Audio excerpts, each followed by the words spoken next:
Ketua DPP PDIP Ganjar Pranowo turut hadir dalam sidang Hasto Kristianto di Pengadilan Tipikor Jakarta Kamis pagi. Ganjar mengaku datang untuk memberi semangat kepada Hasto dalam menjalani sidang kasus hukumnya.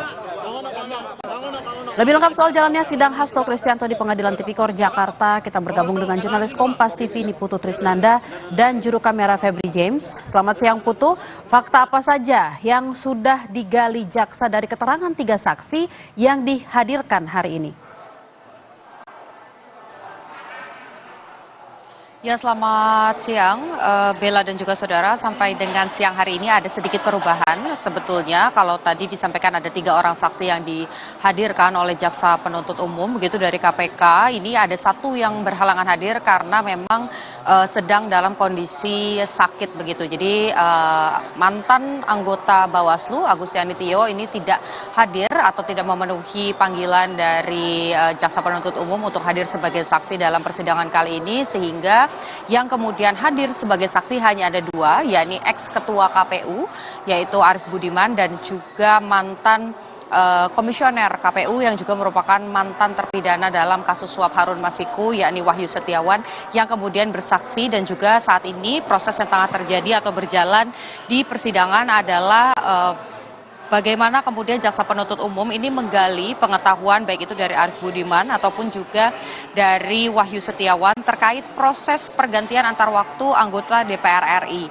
Seperti yang tadi juga saya dengarkan begitu ya, dari pertanyaan-pertanyaan yang diajukan ini berkaitan konteksnya dengan sebetulnya seperti apa aturan yang dipakai begitu, landasan hukumnya apa yang kemudian dipakai oleh KPU pada periode tersebut di mana Arief Budiman merupakan ketuanya, kemudian komisionernya salah satunya adalah Wahyu Setiawan, untuk kemudian menandatangani atau memberikan izin proses pergantian antar waktu anggota DPR RI, di mana dalam konteks Harun Masiku ini adalah untuk menggantikan salah satu anggota DPR begitu yang meninggal dunia sehingga harus digantikan. Kalau berdasarkan urut-urutannya ini memang seharusnya digantikan oleh Rizky Aprilia, tapi kemudian nama yang masuk ini justru Harun Masiku, sehingga berujunglah pada kasus suap yang saat ini tengah berproses hukum begitu ya, di mana Harun Masiku sampai hari ini masih tidak diketahui batang hidupnya dan masih jadi buronan KPK.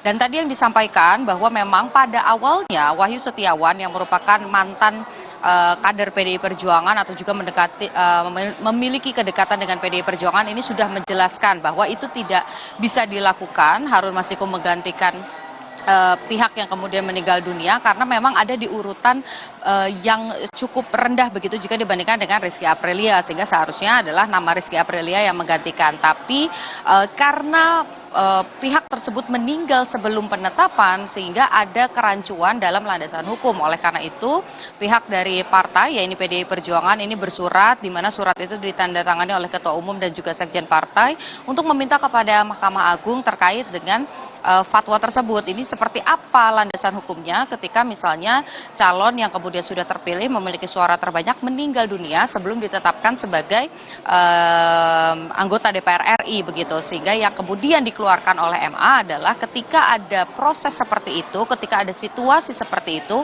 maka nama penggantinya ini dikembalikan kepada partai politik. Nah, ini yang kemudian tadi sebelum saya keluar dan juga melaporkan kepada Anda, Bella dan juga saudara, ini yang sedang digali oleh jaksa penuntut umum terkait dengan bagaimana aturan-aturan pergantian antar waktu.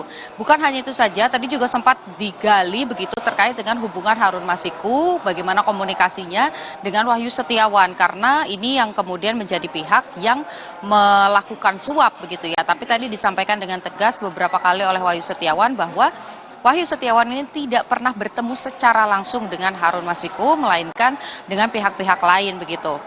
Komunikasi-komunikasi yang dilakukan ini juga dengan pihak lain, tapi bukan dengan Harun Masiku, tidak secara langsung, ataupun juga komunikasi lewat saluran telepon begitu. Ini yang tadi masih terus digali oleh jaksa penuntut umum.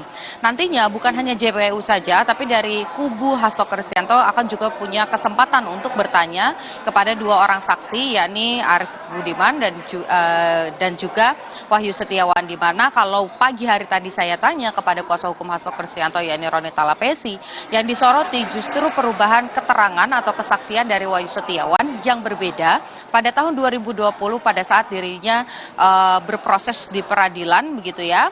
dan sudah ingkrah juga, di mana dinyatakan tidak ada keterlibatan sekjen sama sekali. Tapi pada 2025, kalau melihat dakwaan yang disampaikan oleh jaksa penuntut umum, ini ada keterangan yang mengarah bahwa Hasto Kristianto ini juga ikut melakukan proses suap tersebut, di mana ada sekitar 600 juta rupiah yang diberikan oleh Hasto Kristianto untuk diberikan ke Wahyu Setiawan agar nama Harun Masiku ini bisa menggantikan Rizky Aprilia dan maju sebagai anggota DPR RI pada periode tersebut. Nah, ini yang kemudian nanti akan digali oleh kubu Hasto Kristianto. Prosesnya masih panjang karena ini masih gilirannya jaksa penuntut umum. Nanti akan ada giliran hakim juga untuk melihat kesesuaian bukti-bukti dan juga pernyataan-pernyataan dari kedua saksi. Dan tentu saja ini nanti akan menjadi bahan pertimbangan hakim dalam memutuskan di akhir proses masa persidangan apakah Hasto Kristianto ini memang betul melakukan proses suap, kemudian juga ada proses perintangan penyidikan. Tapi kalau kita lihat dari saksi yang dihadirkan hari ini, rasa-rasanya begitu,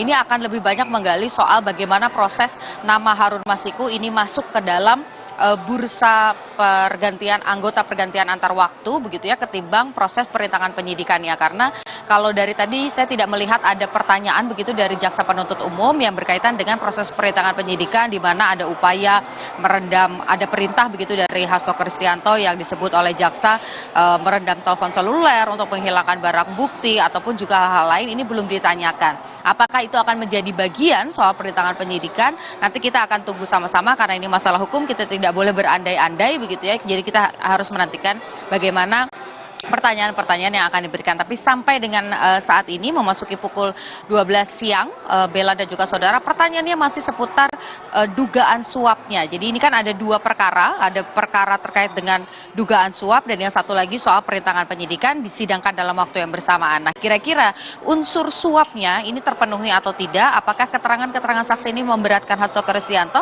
atau justru jika tidak bisa dimanfaatkan dengan baik oleh jaksa penuntut umum untuk menunjukkan bukti-bukti dan menyelaraskannya dengan keterangan saksi, tentu saja justru ini akan menguntungkan kubu Hasto Kristianto nantinya. Bella. Baik, terima kasih atas laporan Anda. Memang kita harus menunggu seperti apa jalannya persidangan hari ini, terutama dari keterangan dari pihak kuasa hukum Hasto Kristianto. Terima kasih atas laporan Anda, jurnalis Kompas TV Niputu Trisnanda dan juga Febri James, langsung dari Pengadilan Tipikor Jakarta.